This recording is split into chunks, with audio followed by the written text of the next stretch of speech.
আমাদের সবার আগে বুঝতে হবে যে ব্যাক গিয়ার সম্বন্ধে তোমাকে বুঝতে হবে যে সামনে এবং ব্যাক গিয়ারের মধ্যে ডিফারেন্স কী আছে। ম্যাক্সিমাম স্টুডেন্ট এটা ভুল করে যে ব্যাক গিয়ার দেওয়ার সময় কোন দিক কাটাবো কোন দিক যাবে, এটা ম্যাক্সিমাম স্টুডেন্ট ভুল করে। তো এই জিনিসটা আমাদের সবার আগে মাথায় নিতে হবে।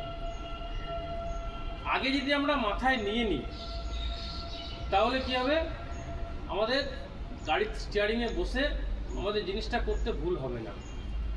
তো সবার আগে আমাদের জানতে হবে যে সামনের সাথে ব্যাক গিয়ারের ডিফারেন্স কী আছে। সামনে যখন আমরা যাই, ডান দিক স্টিয়ারিং কাটালে গাড়ির সামনেটা ডান দিকে যায়, বাঁ দিক স্টিয়ারিং কাটালে গাড়ি বাঁ দিকে যায়। তো আমাদের সবার আগে জানতে হবে যে ব্যাক গিয়ার দেওয়ার পর আমার গাড়ির সামনে কোন দিকে যায়, গাড়ির পিছন কোন দিকে যায়। তো ব্যাক গিয়ার দেওয়ার পর আমরা যদি ডান দিক স্টিয়ারিং কাটাই, আমার ডান সাইডের রাস্তা, ডান দিক যদি স্টিয়ারিং কাটাই তাহলে আমার গাড়ির পিছন ডান দিকে যাবে, বাঁ দিক স্টিয়ারিং কাটালে গাড়ির পিছন বাঁ দিকে যাবে। তাহলে সবার আগে আমাদের কি করতে হবে, রাস্তাটাকে নির্ণয় করতে হবে যে রাস্তা আমার কোন সাইডে। স্টিয়ারিংয়ে বসার পর আমার রাস্তা কোন সাইডে পড়ছে, ডান দিক রাস্তা পড়ছে না বাঁ দিক রাস্তা পড়ছে। তাহলে ডান দিক যদি রাস্তা পড়ে তাহলে আমাকে ডান দিকেই কাটাতে হবে, নির্দিষ্ট একটা জায়গা অবধি যাওয়ার পরে ডান দিক কাটাতে হবে। সোজা রাস্তা যতটুকু সোজা আসতে হবে, তারপরে যেখান থেকে টার্ন শুরু হচ্ছে সেখানে আমাকে পুরো টার্নিং করতে হবে, তাহলে আমার গাড়িটা ডান দিকে যাবে। ডান দিকে যাওয়ার পরে তারপরে আমাকে সোজা করতে হবে আবার বাঁ দিক কাটে। তাহলে আমাদের রাস্তা যদি ডান দিক ফার্স্ট টাইম পড়ে, প্রথমে আমাকে ডান দিকেই কাটাতে হবে। ডান দিক কাটানোর পরে গাড়ি যখন সোজা হয়ে গেল, দেন লেফট টার্ন। ফার্স্ট হবে রাইট টার্ন, দেন লেফট টার্ন। এই জিনিসটা আমাদের মাথায় আগে ঢুকিয়ে নিতে হবে। ম্যাক্সিমাম স্টুডেন্ট এই জিনিসটা ভুল করে যে ডান দিক যাওয়ার কথা, স্টিয়ারিং আমাদের বাঁ দিক কাটিয়ে ফেলে। বাঁ দিক কাটিয়ে ফেলার ফলে কি হয়, গাড়ি বাঁ দিকে চলে যায়। তো সামনের সাথে ব্যাকের আমাদের ভুলিয়ে ফেললে হবে না। সেম জিনিস, আগে রাস্তা নির্ণয় করতে হবে যে রাস্তা কোন সাইডে আছে।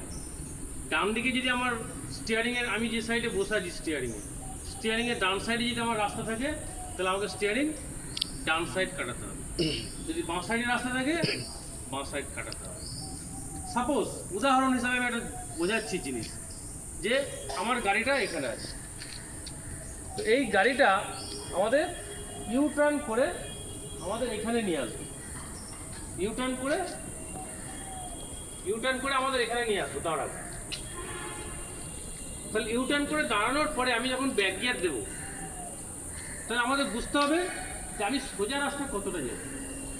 এখান থেকে আমরা আসবো, সোজা রাস্তা কতটা আছে, এই অবধি সোজা রাস্তা, এত স্ট্রেট রাস্তা।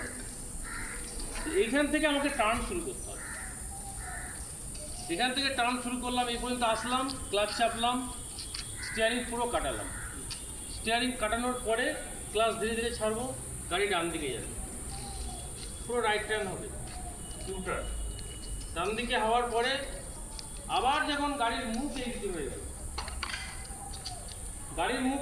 গেল, ক্লাচ চাপো, স্টিয়ারিং লেফটে সোজা করবো 2 রাউন্ড। কয় রাউন্ড? 2 রাউন্ড সোজা করতে হবে আমাদের। 2 রাউন্ড সোজা করার পর ক্লাচ ধীরে ধীরে ছাড়বো, গাড়ি আবার পিছনে চলে যাবে।